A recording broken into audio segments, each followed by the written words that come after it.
আমাদের চ্যানেল বং বিনোদনের তরফ থেকে আপনার জন্য চলছে কথামৃত পাঠ। আগের 3টে পর্বের পর আজকে আমরা কথামৃতের মূল পর্যায়ে প্রবেশ করছি। তো আমরা এই পর্যায়ে প্রথম পর্যায়ে দক্ষিণেশ্বর ঠাকুর শ্রীরামকৃষ্ণের কালীবাড়ি ও উদ্যান, এর মধ্যে শ্রীরামকৃষ্ণ দক্ষিণেশ্বরের কালীবাড়ির মধ্যে চাঁদনী ও দ্বাদশ শিব মন্দির, পাকা উঠান ও বিষ্ণুঘর, শ্রী ভবতারিণী মা কালী, নাট মন্দির, ভাড়ার ঘর, ভোগ ঘর, অতিথিশালা ও বলিদানের স্থান, দপ্তরখানা, ঠাকুর শ্রীরামকৃষ্ণের ঘর, নহবত, বকুলতলা ও পঞ্চবটি, ঝাউতলা, বেলতলা ও কুঠি, বাসন মাজার ঘাট, গাজীতলা, সদর ফটক ও খিড়কি ফটক, হাঁসপুকুর, আস্তাবল, গোশালা ও পুষ্পোদ্যান, রামকৃষ্ণের ঘরের বারান্দা, আনন্দনিকেতন, এই বিষয়গুলি নিয়ে আমরা আলোচনা করব।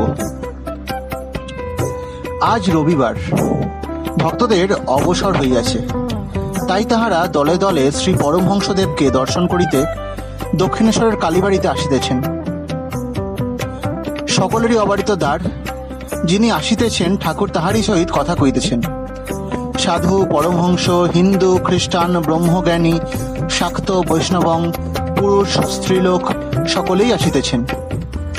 ধন্য রানী রাসমণি, তোমারই স্বীকৃতি বলে এই সুন্দর দেবালয় প্রতিষ্ঠিত হয়েছে।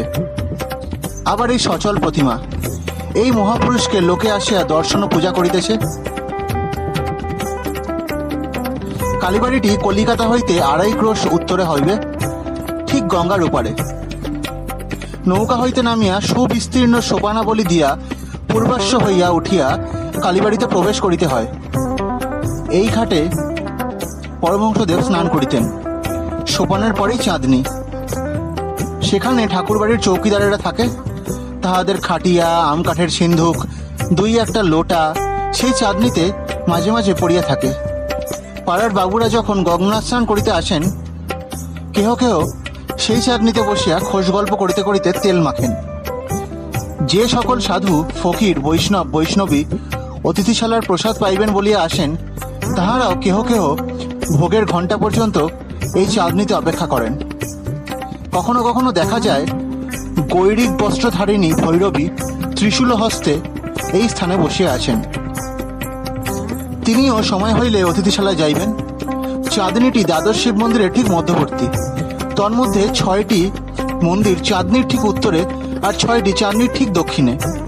নৌকাযাত্রীরা এই দ্বাদশ মন্দির দূর হইতে দেখিয়া বলিয়া থাকে, ওই রাসমণির ঠাকুর বাড়ি। চাঁদনী ও দ্বাদশ মন্দিরের পূর্ববর্তী ইষ্টক নির্মিত পাকা উদ্যান। উঠানের মাঝখানে সারি সারি 2টি মন্দির। উত্তর দিকে রাধাকান্তের মন্দির, তাহার ঠিক দক্ষিণে মা কালীর মন্দির। রাধাকান্তের মন্দিরে শ্রী শ্রী রাধাকৃষ্ণ বিগ্রহ পশ্চিমাশ্ব। সিঁড়ি দিয়া মন্দিরে উঠিতে হয়। মন্দির তল মর্মর প্রস্তরাবৃত। মন্দিরের সম্মুখস্থ দালানে ঝাড় টাঙানো আছে, এখন এর ব্যবহার নাই, তাই রক্তবস্ত্রের আবরণী দ্বারা এটি রক্ষিত। একটি দারোয়ান পাহারা দিতেছেন। অপরাহ্নে পশ্চিমের রৌদ্রে পাচ্ছে ঠাকুরের কষ্ট হয়, তাই ক্যাম্বিসের পর্দার বন্দোবস্ত আছে। দালানের সারি সারি খিলানের ফুকর উহাদের দ্বারা আবৃত হয়। দালানের দক্ষিণ পূর্ব কোণে একটি গঙ্গা জলের জ্বালা। মন্দিরের চৌকাঠের নিকট একটি পাত্রে শ্রী চরণামৃত। ভক্তেরা আসিয়া ঠাকুরকে প্রণাম করিয়া ওই চরণামৃত লইবেন। মন্দিরের মধ্যে সিংহাসনারূঢ় শ্রী শ্রী রাধাকৃষ্ণ বিগ্রহ। শ্রীরামকৃষ্ণ এই মন্দিরে পূজারীর কার্যে প্রথম ব্রতী হন। দক্ষিণের মন্দিরে সুন্দর পাষাণময়ী কালী প্রতিমা। মায়ের নাম ভবতারিণী। শ্বেতকৃষ্ণ মর্মর প্রস্তরাবৃত মন্দির তল সোপানযুক্ত উচ্চ বেদী। বেদীর উপরে রৌপ্যময় সহস্রদল পদ্ম। তাহার উপর শিব হইয়া দক্ষিণ দিকে মস্তক, উত্তর দিকে পা করিয়া পড়িয়া আছেন। শিবের প্রতিকৃতি শ্বেত প্রস্তর নির্মিত। তাহার হৃদয়োপরি বারাণসী চেলি পরিহিতা, নানা ভরলালঙ্কৃতা এই সুন্দর ত্রিনয়নী শ্যামাকালীর প্রস্তরময়ী মূর্তি। শ্রীপাদপদ্মে নূপুর, গুজরি, পঞ্চম, পাঁজেব, চুটকি আর জবা বিল্লপত্র। পাঁজেব পশ্চিমের মেয়েরা পড়ে। পরমহংসদেবের ভারী সাজ তাই মথুরবাবুর পড়াইয়াছেন। মার হাতে সোনার বাউটি, তাবিজ ইত্যাদি, অগ্রহাতে বালা, নারিকেল ফুল, পইচে, বাউটি, মধ্য হাতে তার, তাবিজ ও বাজু, তাবিজের ঝাঁপা দোদুল্যমান, গলদেশে চিক, মুক্তার, সাতানোর মালা, সোনার 32 নর, তারাহার ও সুবর্ণ নির্মিত মুন্ডমালা, মাথায় মুকুট, কানে কানবালা, কানপাশ, ফুল ঝুমকো, চৌদানি ও মাছ, নাসিকায় নথ, নোলক দেওয়া, ত্রিনয়নীর বাম হস্তদ্বয়ে নৃমুণ্ড ও অসি, দক্ষিণ হস্তদ্বয়ে বরাভয়, কটিক দেশে নরকর মালা, নিমফল ও কোমর পাটা। মন্দির মধ্যে উত্তর পূর্ব কোণে বিচিত্র শয্যা, সেখানে মা বিশ্রাম করেন। দেওয়ালের এক পাশে চামর ঝুলিতেছে। ভগবান শ্রী রামকৃষ্ণ ওই চামর লইয়া কতবার মাকে ব্যজন করিয়াছেন।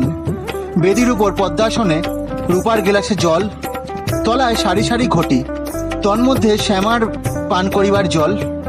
পদ্মাসনের উপর পশ্চিমে অষ্টধাতু নির্মিত সিংহ, পূর্বে গধিকা ও ত্রিশূল, বেদির অগ্নিকোণে শিবা, দক্ষিণে কালো প্রস্তরের বৃষ ও ঈশান কোণে হংস। বেদি উঠিবার সোপানে রৌপ্যময় ক্ষুদ্র সিংহাসনাপরি নারায়ণশিলা। এক পার্শ্বে পরমহংসদেবের সন্ন্যাসী হইতে প্রাপ্ত অষ্টধাতু নির্মিত রামলালা নামধারী শ্রীরামচন্দ্রের বিগ্রহ মূর্তি ও বানেশ্বর শিব। আরও অন্যান্য দেবতা এখানে রয়েছেন। দেবী প্রতিমা দক্ষিণাস্যা। ভবতারিণীর ঠিক সম্মুখে অর্থাৎ বেদির ঠিক দক্ষিণে ঘট স্থাপনা হইয়াছে। সিন্দুর রঞ্জিত, পূজান্তে নানা কুসুম বিভূষিত, পুষ্পমালা শোভিত মঙ্গল ঘট। দেওয়ালের এক পার্শ্বে জলপূর্ণ তামার ঝাড়ি, সেখানে মা মুখ ধুইবেন। ঊর্ধ্বে মন্দিরের চাঁদোয়া, বিগ্রহের পশ্চাৎ দিকে সুন্দর বাড়ানো শিবস্ত্রখণ্ড, লম্ববান। বেদির চারিকোণে রৌপ্যময় স্তম্ভ, তদুপরি বহুমূল্য চন্দ্রাতপ উহাতে প্রতিমার শোভাবর্ধন করিয়াছে। মন্দির দুহারা দালানটির কয়েকটি ফুকর সুদৃঢ় কপাট দ্বারা সুরক্ষিত। একটি কপাটের কাছে চৌকিদার বসিয়া আছেন। মন্দিরের দ্বারে পঞ্চপাত্রে শ্রী চরণামৃত, মন্দির শীর্ষ নবরত্ন মণ্ডিত।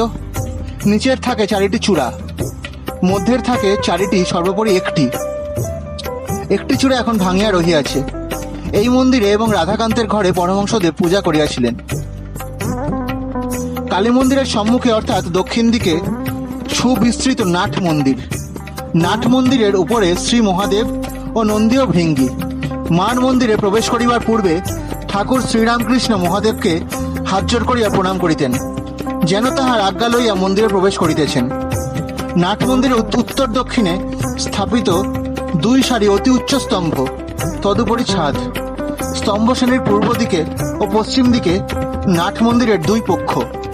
পূজার সময় মহোৎসবকালে, বিশেষত কালী পূজার দিন নাট মন্দিরে যাত্রা হয়। এই মন্দিরে রাসমণির জামাতা মথুরবাবু শ্রীরামকৃষ্ণের উপদেশে ধান্যমেরু করিয়াছিলেন। এই নাট মন্দিরে সর্বসমক্ষে ঠাকুর শ্রীরামকৃষ্ণ ভৈরবী পূজা করিয়াছিলেন। চকমিলান উঠানের পশ্চিম পার্শ্বে দ্বাদশ মন্দির আর 3 পার্শ্বে একতলা ঘর। পূর্ব পার্শ্বের ঘরগুলির মধ্যে ভাঁড়ার, লুচি ঘর, বিষ্ণুর ভোগঘর, নৈবেদ্যের ঘর, মায়ের ভোগঘর, ঠাকুরদেব রান্নাঘর, অতিথিশালা। অতিথি সাধু যদি অতিথিশালায় না খান, তাহা হইলে দপ্তরখানায় খাজাঞ্চির কাছে খাইতে হয়।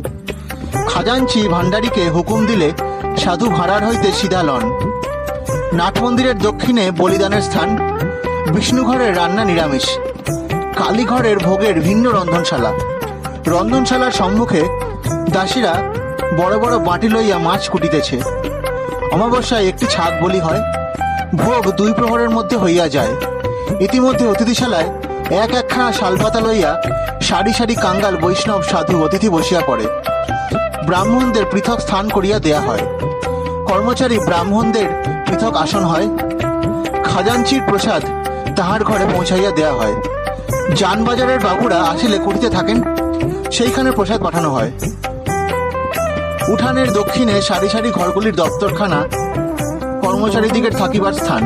এখানে খাজাঞ্চি মুহুরি সর্বদা থাকেন, আর ভাণ্ডারী, দাস দাসী, পূজার রাঁধুনি, ব্রাহ্মণ ঠাকুর ইত্যাদির ও দারবানদের সর্বা যাতায়াত। কোনো কোনো ঘর চাবি দেওয়া হয়। তন্মধ্যে ঠাকুরবাড়ির আসবাব, শতরঞ্চ, শামিয়ানা ইত্যাদি থাকে। এই সারির কয়েকটা ঘর পরমহংসদেবের জন্মোৎসব উপলক্ষে ভাড়ার ঘর করা হইত। তাহার দক্ষিণ দিকের ভূমিতে মহোৎসবের রান্না হইত। উঠানের উত্তরে একতলা ঘরের শ্রেণী, তাহার ঠিক মাঝখানে দেউড়ি। চাঁদনির ন্যায় সেখানেও দারবানেরা পাহারা দিতেছে। উভয় স্থানে প্রবেশ করিবার পূর্বে বাহিরে জুতা রাখিয়া যাইতে হইবে। উঠানের ঠিক উত্তর পশ্চিম কোণে অর্থাৎ দ্বাদশ মন্দিরের ঠিক উত্তরে শ্রী শ্রী পরমহংসদেবের ঘর। ঘরের ঠিক পশ্চিম দিকে অর্ধমণ্ডলাকার একটি বারান্দা। সেই বারান্দায় শ্রীরামকৃষ্ণ পশ্চিমাস্য হইয়া গঙ্গা দর্শন করিতেন। এই বারান্দার পরেই পথ, তাহার পশ্চিমে পুষ্পোদ্যান, তৎপরে পোস্তা, তাহার পরেই পুতসলীলা, সর্বতীর্থময়ী কলকনাদিনী গঙ্গা। পরমহংসদেবের ঘরের ঠিক উত্তরে একটি চতুষ্কোণ বারান্দা, তাহার উত্তরে উদ্যান পথ, তাহার উত্তরে আবার পুষ্পোদ্যান, তাহার পরেই নহবতখানা। নহবতের নিচের ঘরে তাহারা স্বর্গীয়া পরম আরাধ্যা বৃদ্ধা মাতা ঠাকুরানী ও পরে শ্রী শ্রী মা থাকিতেন। নহবতের পরেই বকুলতলা ও বকুলতলার ঘাট। এখানে পাড়ার মেয়েরা স্নান করিয়া থাকেন। এই ঘাটে পরমহংসদেবের বৃদ্ধা মাতা ঠাকুরানীর গঙ্গা লাভ হয় 1877 খ্রিস্টাব্দে। বকুলতলার আরো কিছু উত্তরে পঞ্চবটী। এই পঞ্চবটির পাদমূলে বসিয়া পরমহংসদেব অনেক সাধনা করিয়াছেন, আর ইদানিং ভক্ত সঙ্গে এখানে সর্বদা পদচারণ করিতেন। গভীর রাত্রে সেখানে কখনো কখনো উঠিয়া যাইতেন।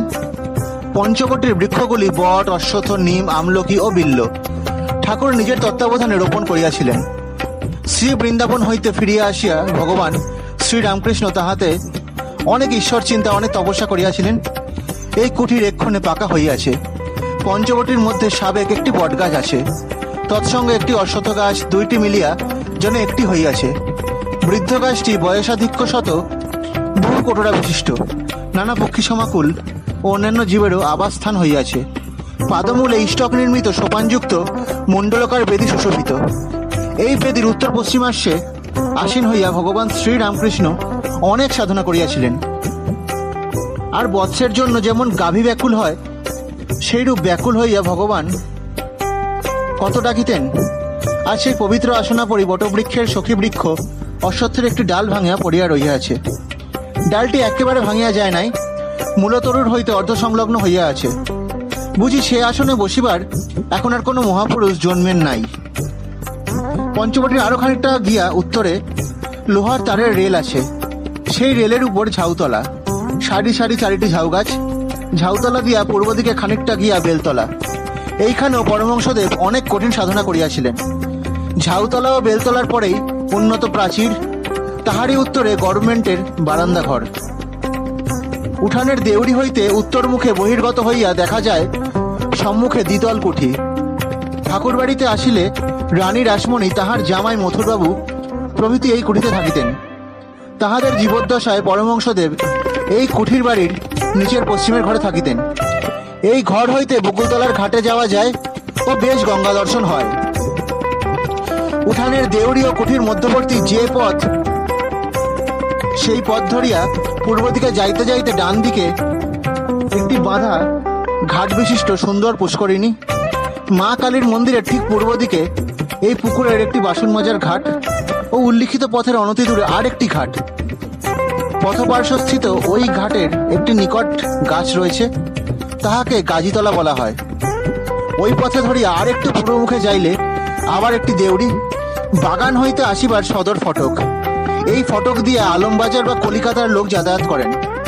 দক্ষিণেশ্বরের লোক খিড়কি ফটক দিয়ে আসেন। কলিকাতার লোক প্রায়ই এই সদর ফটক দিয়া কালীবাড়িতে প্রবেশ করেন। সেখানেও দারোয়ান পাহারা বসিয়া দিতেছে। কলিকাতা হইতে পরমহংসদেব যখন গভীর রাত্রে কালীবাড়িতে ফিরিয়া আসিতেন, তখন এই দেউড়ির দারোয়ান চাবি খুলিয়া দিত। পরমহংসদেব দারোয়ানকে ডাকিয়া ঘরে লইয়া যাইতেন ও লুচি মিষ্টান্নাদি ঠাকুরের প্রসাদ তাহাকে দিতেন। আমাদের এই পর্বে আমরা দক্ষিণেশ্বর ঠাকুর বাড়ির কিছু বর্ণনা আপনাদের দেওয়ার চেষ্টা করিলাম। পরবর্তী পর্বে আবার আমরা পুনরায় শুরু করিব। হরি ওম তৎসৎ।